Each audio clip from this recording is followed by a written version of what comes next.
Thanks for listening to the Pharmacy Podcast Network.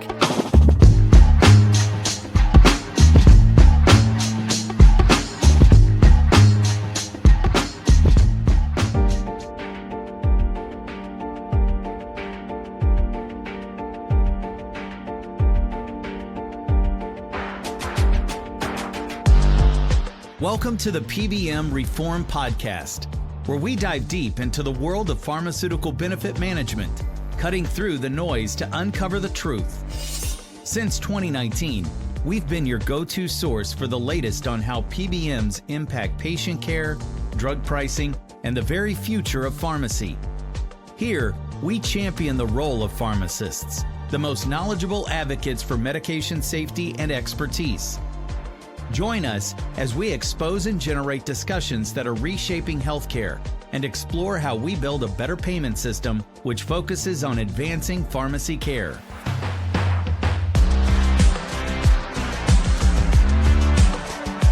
Hey, special episode of the PBM Reform Podcast. I'm so excited to have a very special guest back, a representative of the great state of Massachusetts, Jake Auchincloss, who is a lightning rod packed with data about PBM reform and how critical it is to our healthcare system for everybody. This doesn't matter what side of the aisle you're on.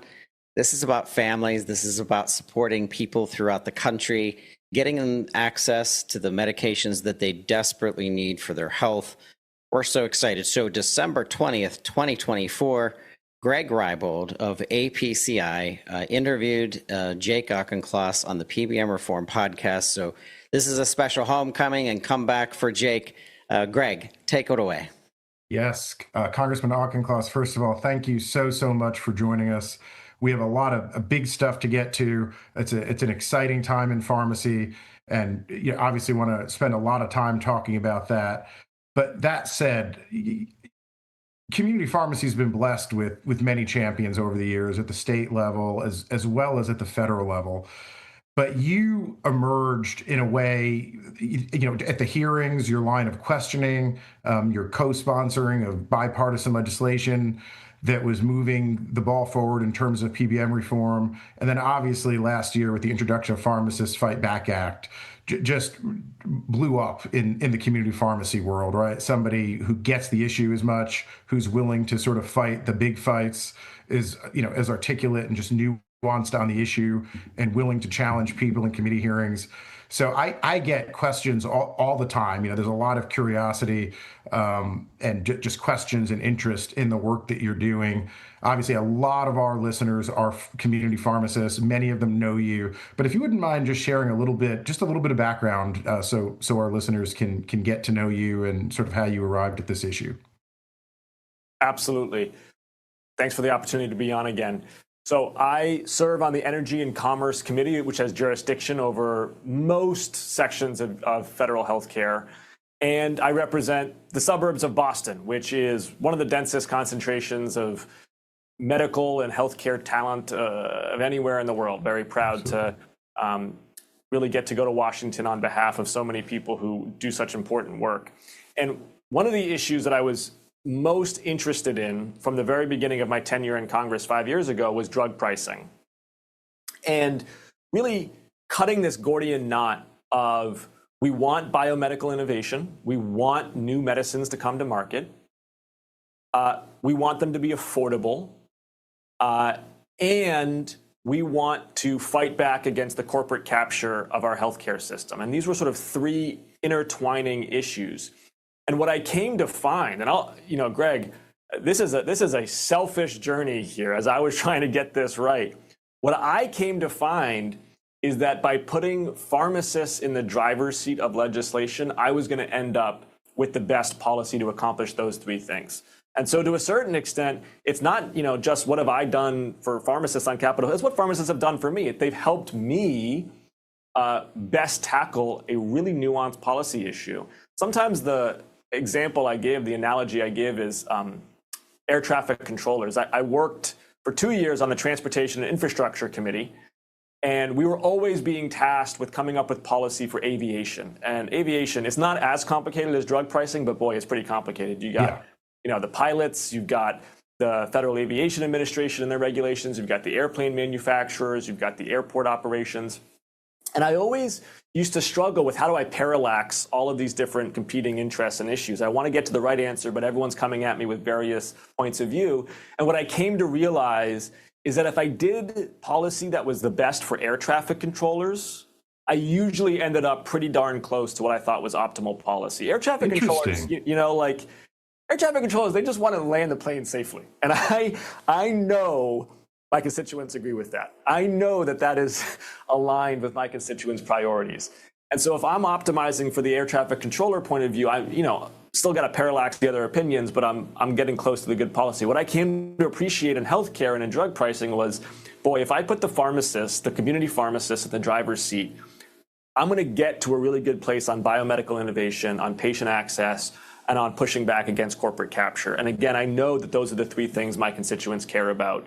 And then I'm elevating these small business owners who really are cornerstones of their community.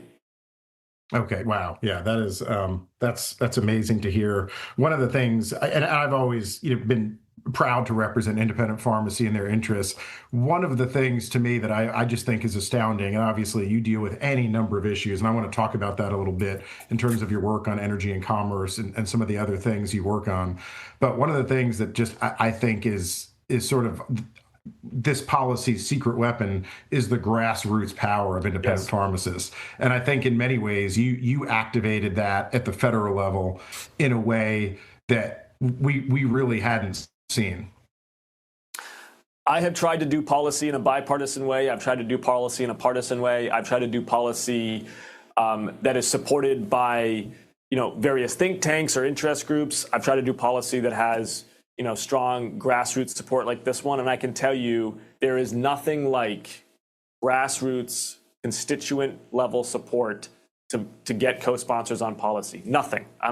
It is unique, this piece of legislation, of the dozens of bills that I've worked on, in the ability of community pharmacists within the districts of various members of Congress directly advocating to their member of Congress the importance of this legislation. That is how we got to 60 co-sponsors. It was not my charm or charisma on the House floor. I put in the sweat equity. I did the work of talking to each member about the policy, but I do that for a lot of things, and I don't get 60 co-sponsors. This is about the pharmacists and their advocacy.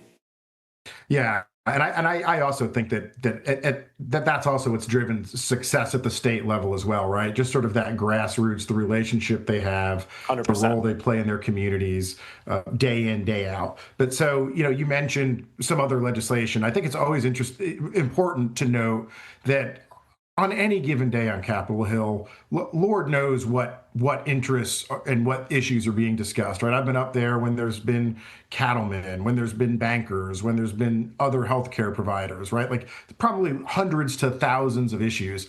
And you 4 or 5 bills in 2024 you introduced, if memory serves. So like you didn't introduce a ton of bills, and you could introduce a piece of legislation on anything, right? Obviously, you've got vast healthcare experience, deep policy positions on other issues. And so I think it's always important for pharmacists to recognize, I think, be grateful that you picked this issue to champion when you could have picked so many others. And you're on energy and commerce now. And just so our listeners have an idea, like what are some of the range of issues that just on energy and commerce you may deal with? Sure. So energy and commerce has jurisdiction over energy, over telecom and technology, over healthcare, over the environment. So agencies like the Environmental Protection Agency, the Health and Human Services Department, NIH, FDA, CDC, CMS, whole alphabet soup of, so everything from companies like Meta and Google and TikTok all the way through United Health Group, and of course, the Secretary of Health and Human Services. So we have a wide array of issues. I'm engaged on a lot of them. I also, though, Greg, tried to keep in mind, to borrow a sports analogy, what's my win above replacement average? Like, what is the differentiated value that I can bring to Congress as my role? Yeah. And I really have come to believe that drug pricing issues I have a win above replacement average I understand the issue in depth. I've done that work to understand it from the perspective of pharmacists, from the perspective of drug makers, from the perspective of health insurance companies, so I can see every angle, and I can predict sort of concerns or rebuttals or advocacy. I'm on the committee of jurisdiction for this issue. And then I represent a district, like I said earlier, that one, we have a lot of community pharmacists. We also have a lot of biotech innovators, and of course, always have a lot of patients and people who really care about healthcare. So this is an area where I feel like I've got to win above replacement average. And so I want to be swinging at these pitches. Awesome. One more question, then I want to get to the meat of this, the real exciting part, and one of the key reasons folks are tuning in, which is Pharmacists Fight Back Act. But you also, you did mention social media. I know in 2024 you introduced a bill to protect children's privacy online. Yes. Memory serves. And then you had a really interesting op-ed about digital dopamine that for me as a parent, and we talked a little bit about this, definitely resonated. Yes. Just such an interesting issue, and you tackled it from a really interesting angle. Would you mind talking just a bit about that? Yes. I am the youngest parent in the Democratic caucus. I've got 3 little kids, 5, 4, and 2 years old. You're in the thick of it. Yeah. I'm in the thick of it. And I feel like I'm in a race. I'm in a race against time. By the time he's 8 or 9 years old, my oldest will probably be asking for a smartphone. And, we're going to be in that whole scrum of a bunch of parents trying to negotiate, when do you get your kid a smartphone? And then we're screen time versus family time. And candidly, as a parent, I really feel powerless against these trillion-dollar social media corporations who have literally thousands of engineers and behavioral user interface designers who are oriented entirely to keeping my kids scrolling. That is how they make money, is screen time for adolescents. Right. But the good news is, as a member of the Energy and Commerce Committee with jurisdiction over tech, I am not powerless. And so I feel an obligation on behalf of parents in particular everywhere. And particularly what I have found is those sort of Gen X, millennial parents who all of us can vaguely remember when Facebook was first introduced and it was kind of cool and fun, and boy, those days are over. It has taken a very sinister turn. And I feel an obligation to fight back on their behalf, because the hard truth is Washington, D.C. has done nothing to hold these social media corporations accountable, or these online gambling corporations, all of whom are merchants and miners of digital dopamine. What they all do is they all seek to hijack the reward system in your brain. It's a very evolutionarily old reward system that seeks out pleasure, and then when it experiences something pleasurable, it reinforces that behavior. And that is what these companies are programming your neurons to do. Adolescent brains are particularly susceptible to that programming by software. And we have let social media and online gambling just run riot. And in fact, in the 1990s, Congress passed a law that gave them proactive immunity from any litigation. Right. They can't even be held liable for torts, for things that journalists or typical American citizens could be sued for in a court of law. Mark Zuckerberg is totally above the law. And where we've ended up in is a situation where the 3 most powerful gatekeepers of the information our children consume are 1, Mark Zuckerberg, 2, Elon Musk, and 3, the Chinese Communist Party, the owners of TikTok.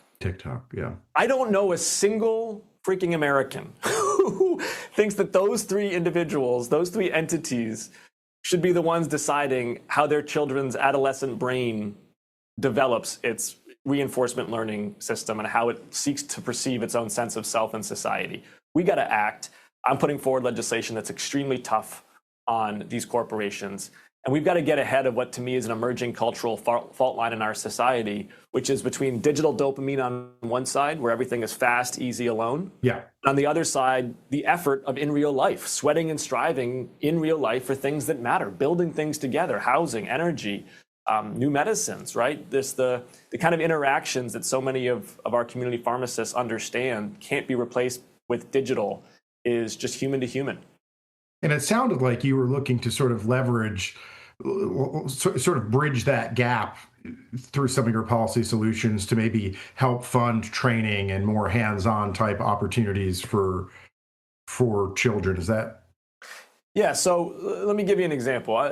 Meta, Facebook's internal documentation recently stated that it was, quote, acceptable for a chat bot to have, quote, sensual conversations with a 12-year-old. This was not in response to a query from a developer. Facebook proactively put out that guidance for their engineers. It's okay for our chatbots to have sensual conversations with. That's stunning. Right? So we know that they can't be trusted. I mean, they have just totally lost the plot on what's acceptable. And the question is, how do we do this? Because it's hard. I don't want the government regulating speech. That's not where I'm at. I've been quite consistent in my career in favor of the First Amendment. And so what we need to do, I think, is be very pointed about what we're trying to protect. And what we're trying to protect are those dopamine reinforcement pathways in the developing brain. What adults want to do in adults' free time is up to those adults. How our children are treated by these platforms is a matter of societal concern.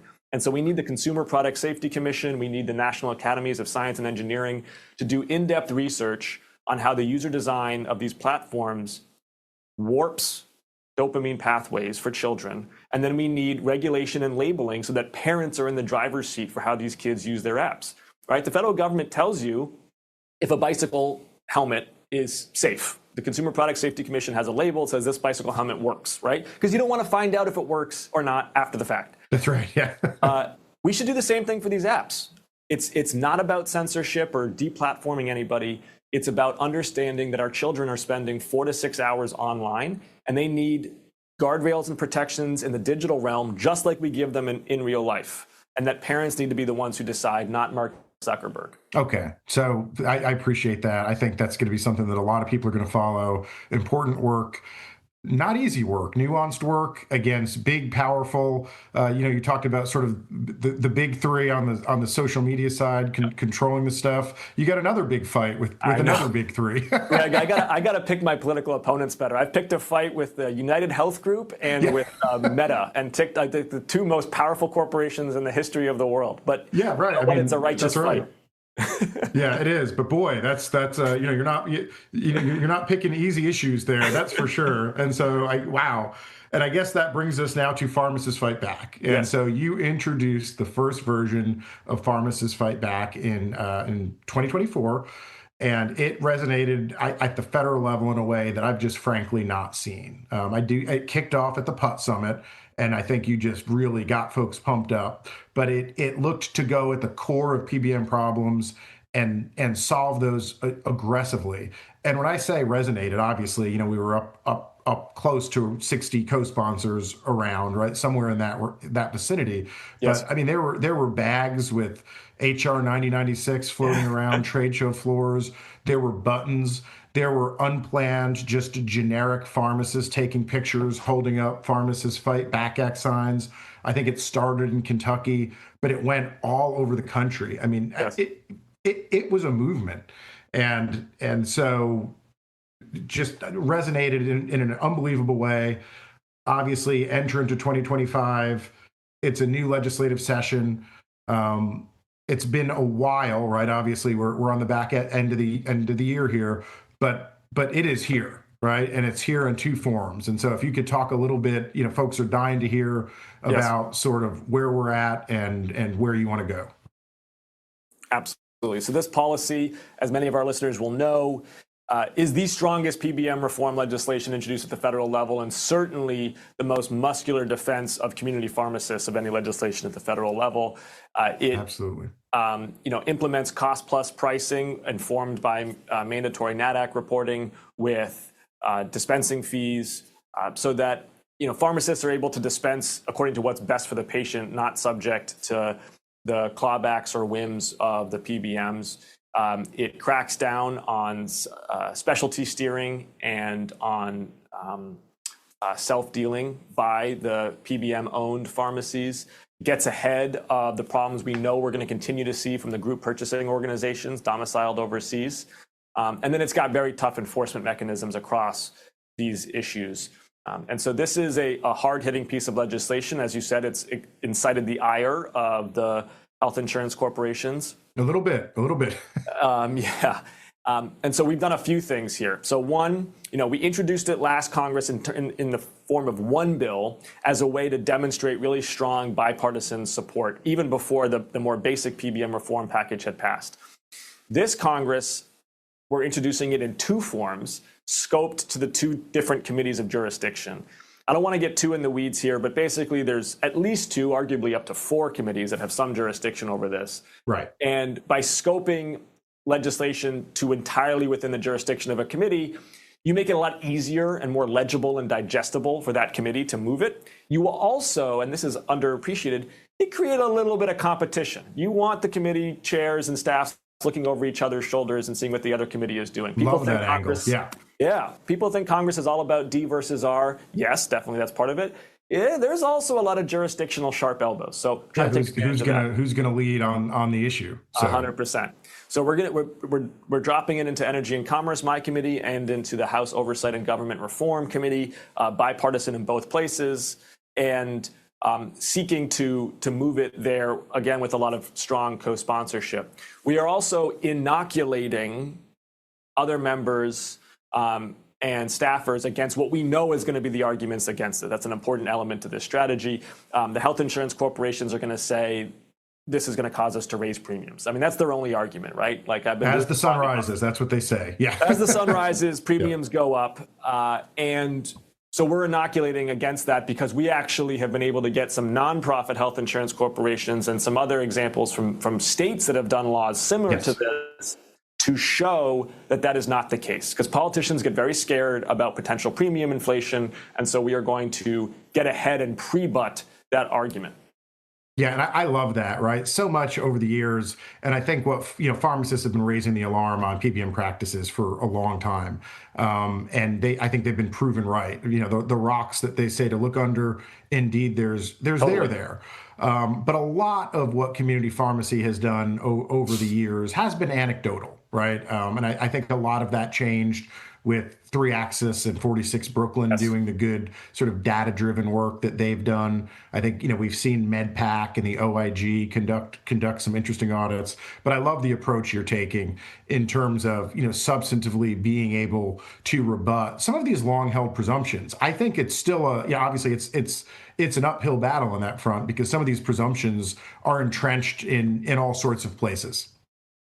For sure. And, as you and I have discussed previously, Greg, federal legislation by itself is not sufficient. It's necessary, but not sufficient. We've got to move it at the federal level. We've got to move them at the state level. And in some ways, the states can even be more impactful because they also have jurisdiction over sort of scope of practice laws, and they could be probably more granular in how they bid to PBMs and how they enforce against PBMs, because we run into some ERISA issues at the federal level that makes life more complicated. So we need both federal and state legislation. We also need, and I think this is something that I'm really hoping to see momentum on.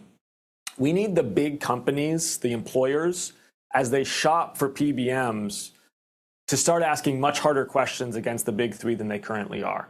Right. In 2021, Congress passed a law that made the employers fiduciaries to their employees for the quality of that PBM contract. There was some follow-on litigation against Johnson & Johnson, against Wells and Fargo. That's right. That litigation has not resolved itself, or we haven't seen sort of the final class action suits that are going to point the way on how that law is going to be interpreted by the courts. But it certainly should cause some HR managers and compliance desks across these big companies to think very differently about how they are negotiating these contracts and moving towards flat rate, transparent PBMs that are going to be fair to employees and fair to pharmacists. And one of the things I've pressed on is for pharma. So the pharma companies, they want PBM reform too. Slightly different reasons than pharmacists do, but pharma hates PBMs almost as much as pharmacists do. Right. And one thing I've pressed pharma on consistently is, well, what are your own internal practices for how you contract out to PBMs, right? Like, it's going to be hard to stand on two legs here in this argument if you're using Cigna and are not operating in a way that's fiduciarily strong in how you're setting up your employees for out-of-pocket costs and the way you're doing, rebates and dispensing fees, et cetera. So, and we are starting to see some changes there. I think you're going to start seeing more pharma companies try to, preach what they or practice what they preach. Yeah, I think that's right, and that's where it needs to go, right? For them to lead by example in that regard Totally. goes a long way. I think you've done a wonderful job from a bipartisan perspective, right? Obviously, last year, Congresswoman Harshbarger was the Republican co-lead, and boy, that bill was about as bipartisan as you could get in terms. I Yes. don't know if it was like evenly, but it was.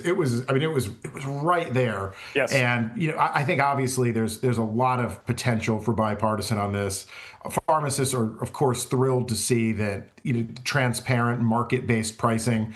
One of the things we've had conversations with is sometimes there's a hesitancy for government pricing. This bill acts in governmental markets, and it really takes away government contractors' ability to fix prices, i.e. the PBM's ability to set and manipulate drug prices. And it moves to a market-based index, which I think is great. It tackles the steering and ends the ability for PBMs to have these massive overpayments Yes. to themselves, their affiliated pharmacy. But something else that this bill does is it tackles rebates. And it Yes. tackles rebates in a way that essentially forces PBMs and prescription drug plans to share negotiated discounts with patients at the pharmacy counter, which Yes. is going to bring down costs.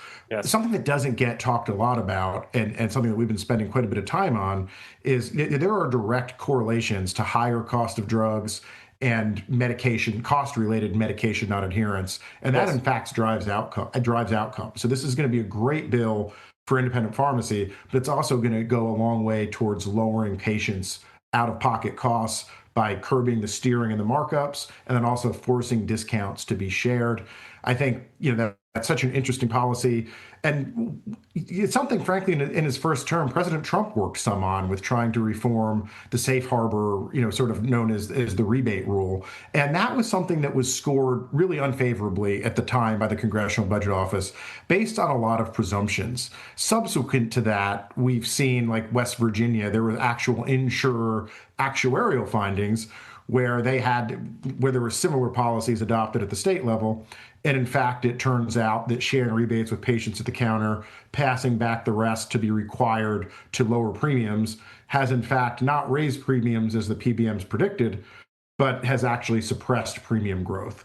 And so I guess I'd like that was a lot, right? But I think it's important that we're using data to rebut those presumptions, but also that there's just so much opportunity for bipartisan work here.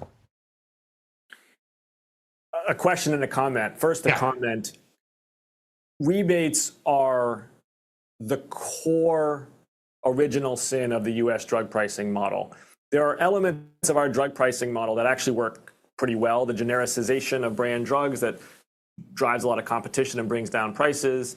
Our ability to get new medicines to market has traditionally been better than most other countries. But the rebate model has been a real Achilles heel of the U.S. drug pricing system. And listen, the hard truth is everybody's in on it. Everybody gets a little bit of margin off the top of that medicine, right? So it's the PBMs, but it's also government agencies. It's the hospitals. It's the employers. And everybody has sort of gotten a taste for the rebate, and it has warped the incentives, because fundamentally medicines should not be a source of margin for a bunch of different middlemen. Medicines should be for the patient, and pharmacists should be reimbursed based on a fair dispensing fee, and they should be competing based on the quality of the patient interaction they're able to deliver, right? That is we don't want a lot of actors in our healthcare system treating medicines as margin. We want them basically being a easy channel for the dispensal of medicines to patients and compressing all those margin opportunities. And that's the ultimate goal of my legislation and other types of supporting legislation as well, is kind of just taking out those middlemen. And some of them are going to be, some of them are government actors, which are going to have very strong status quo defenders. And of course, the hospitals have their own point of view on, using drugs as a source of margin. My question for you is, you said the study had come back in West Virginia about how it actually lowered premiums. Did they point to what the biggest cause of that was? Did they have sort of a point of view on the biggest driver of the lower premiums? So essentially what the Commissioner of Insurance requested from the insurance companies is, what was the impact of this law? And so there was not a lot of detail, but it was, did this law specifically, drilling down to the law that requires rebates to be shared at the counter, with anything beyond that to be used to reduce premiums. What was that impact on premiums? And the insurer filings themselves tell a very different story, obviously, than what PBM lobbyists tell. And it showed significant premium suppression from like the don't quote me on this, but probably like 1 to up as high as 14% in premium reduction range. It didn't break down like, the mechanics of exactly where and how, but it absolutely spoke volumes, and it just completely different than what's predicted by the pharmacy benefit manager and the insurer lobbyists when these policies are advanced. Yeah, those studies really matter at the federal level, because when I'm equipped with studies from West Virginia, from Ohio, from other leading states on this, it really helps me with those pre-buttles I was talking about earlier. Yeah. And makes it easier to get particularly more senior members of the House on both sides who can really help this legislation move. That stuff really matters. Yeah, and I think it does. And I think in a way that's sort of what pharmacy's been missing. But what you just said, as you were describing rebates, and I often use the phrase like America's addicted to rebates, right? Yes. It's America's other drug problem that frankly doesn't get talked about as much, but everybody gets a taste. And there's just a lot of folks who are addicted to those revenue streams for a variety of reasons.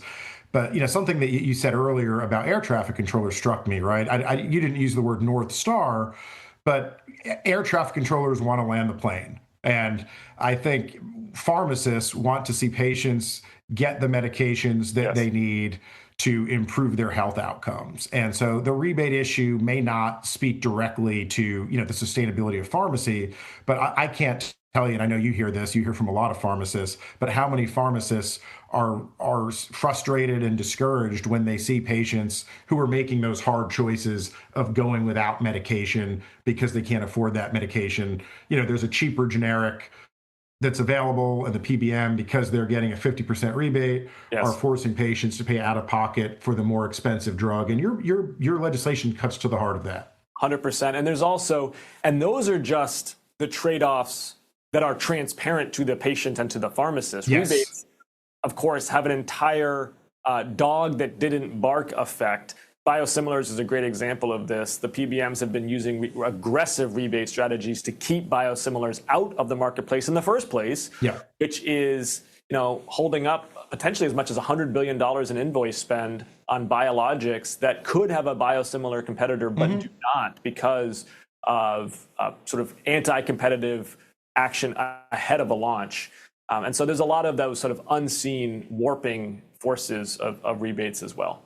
Yes. I want to talk a little bit about patients before monopolies, because it's another area that you're working on a bipartisan basis and leading with. Before we do, I guess I would ask, look, and last year you had a powerful ask of community pharmacists.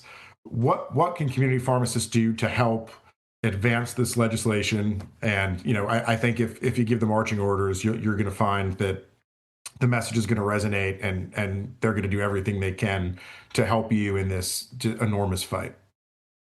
Kentucky. The chair of Energy and Commerce is from Kentucky. The chair of House Oversight and Government Reform is from Kentucky, Brett Guthrie and James Comer. And the more pressure they feel from their constituents, the more pressure they feel from pharmacists as they are organized, I think the more top of mind and top of docket this legislation can be. So it matters in every state to get members on, and I want to get past 60 actually this time around. But in terms of like where we're trying to really focus the laser beam of different points of light, let's make Kentucky hot. And I'll tell you, Kentucky is a state that I talk about this a lot. There are places where there are cultures of winning, and Kentucky pharmacy has a culture of winning, right? That's awesome. They've had really big wins. They've got a great, several great leaders on the issue at the state level. Senator Max Wise has pushed some of the nation's leading PBM reform at the state level. There's just great grassroots with this pharmacy association, Ben Mudd, and the Independent Association with Rosemary. Like it is a state where there is a culture of winning.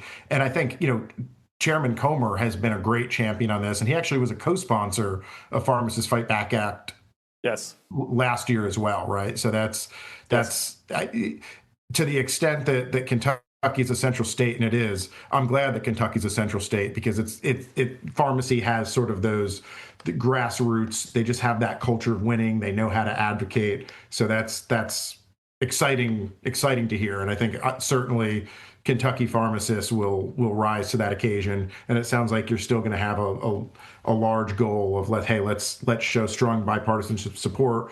Let's load up the co-sponsors again. And then I think hopefully, right, we'd love to see this bill advance to a committee hearing. That's the goal, right? So the basic PBM reform package that was supposed to pass in December of 24, but Elon Musk tweeted about it and the speaker pulled it down. That still needs to pass, and then my bill is next up. Now, the longer that it waits to do the basic PBM reform package, the more I'm thinking if I can get a markup and a ledge hearing and then a markup on this bill, we can add it to that basic reform package, right? That's a very aspirational goal, just because that PBM reform package has been cooked for a long time. But that is how and there's synergies. There's synergies. Totally. This is where the puck is headed. I mean, we follow Wayne Gretzky. We want to skate to where the puck is going. This is the clear next step. And we got to get it marked up. Yeah, very good. It's easy. It's hard to pass a bill anywhere, right? Anywhere. I always say, you can drop a bill in a state that says puppies are cute, completely non-controversial. It's going to be hard to pass it. But states have had a good track record of passing some significant legislation and in certain ways leading on the issue. One of the things that I loved about last year at the federal level is a couple of bills you were involved with, Pharmacists Fight Back Act. All of a sudden, states are following federal legislative leads, and states are, your work inspired state reform, in spirit and from a technical perspective, in many ways from Pharmacists Fight Back Act. Also, Patients Before Monopoly, which you had a big hand in, obviously, with Representative Harshbarger, Senators Hawley, and Senators Warren. I think there's some talk of, hey, this is a messaging bill, right? But lo and behold, last year, it got a ton of attention. And again, I think talk about skating where the puck is headed, right? Vertical integration is so integral to so many of the sort of egregious, unfair practices we see. But states followed suit, right? A similar legislation was introduced in several states, and Arkansas introduced it. And boy, it wasn't a messaging bill in Arkansas, was it? So. No. And it got litigated in Arkansas as well. And is that going to be appealed, that outcome? Yeah. I mean, that was a very sort of temporary injunctive action, right? And obviously, there's a lot of litigation to go. That was maybe the first round, and I'm not going to opine on it, but but it's helpful, and this is why the federal-state volleying is so helpful. Is it gets litigated out of Arkansas. We can maybe update the federal bill depending on how the courts are weighing in on it. See how judges poke holes, et cetera. It can instruct policy. This is how we want things done. We want different states acting. We want federal policymakers hearing and listening to both how state policymakers and judges are responding to it. And this bill, it's bipartisan, it's bicameral at the federal level, bringing together some people who don't agree on a whole lot of other things, right? And it has a really simple thesis. It just says, listen, it can be the money or it can be the medicine, but it can't be both. Okay, if you're in the business of managing the money around this, fine, you can be a PBM. Now we're going to have rules for that, but you can do it. If you're in the business of actually moving the medicines, that's a separate business. And when we bring together the two, the medicines and the money, what happens is the patients and the pharmacists come last. And we're not going to let that happen. And I think this thing has a lot of resonance on both sides of the aisle, in fact, because on both sides of the aisle, there is a real growing awareness that the vertical integration of the last 25 years has been bad for United States healthcare. Yeah, absolutely. And look, that's in certain ways, that's a major shift that eyes are open on that, right? Because for years and years and years, anytime somebody said vertical integration and increased efficiencies, doors swung open and they'd let these just mega mergers go through from an agency level, as well as a lot at the state commissioner of insurance level. But I think more and more we're seeing, and you've done several just wonderful jobs in pointing out sort of the exploitation of PBM prices at their affiliated pharmacies for some of these, quote, specialty medications versus the national average drug acquisition cost, for example. And so I think this legislation certainly builds on that. And can we expect to see that legislation reintroduced soon as well? Yes. So there's going to be, obviously, Buddy Carter's got a bill that's got a lot of support out there with Pharmacists Fight Back Act introduced, and then Patients Before Monopolies coming. There's going to be a lot of really, I think, exciting, good work to do at the federal level that pharmacists can really rally around. And we'll need their help. Very good. Well, I believe they will answer that call. I say that with confidence. So appreciate you coming on. Thanks, Greg. Anything else that you wanted to address or point out to listeners? If not, just grateful for your time. Know you're busy. Know you probably have 30 places to go from here on out. I do want to give one shout out. You had a pretty neat sort of a documentary of types where you were trailed for a couple of days just so folks could see just sort of how busy your life is. Sort of partying. Do you want to tell our listeners a little about that and where they can find it? I think it was shared on LinkedIn, and if that's is that right? Yeah, Tangle, sort of a nonpartisan newsletter that did a 3 days behind the scenes with me. It racked up a ton of interest. People, I think, found it refreshing to get to kind of peek behind the curtain, and we really gave them a lot of access. I mean, there was 3 basically solid days of them with me on the Hill. I think part of it actually was me talking to pharmacists, if I remember correctly, as part of it. And if people are interested, they can go to tangle.com, I believe is where it is, and search for it under my name. If you go to the show notes, you're going to find access to that connection in video. And we're so thankful that you could come back on, Jake. This has been awesome. Take care, everybody. Thank you so much.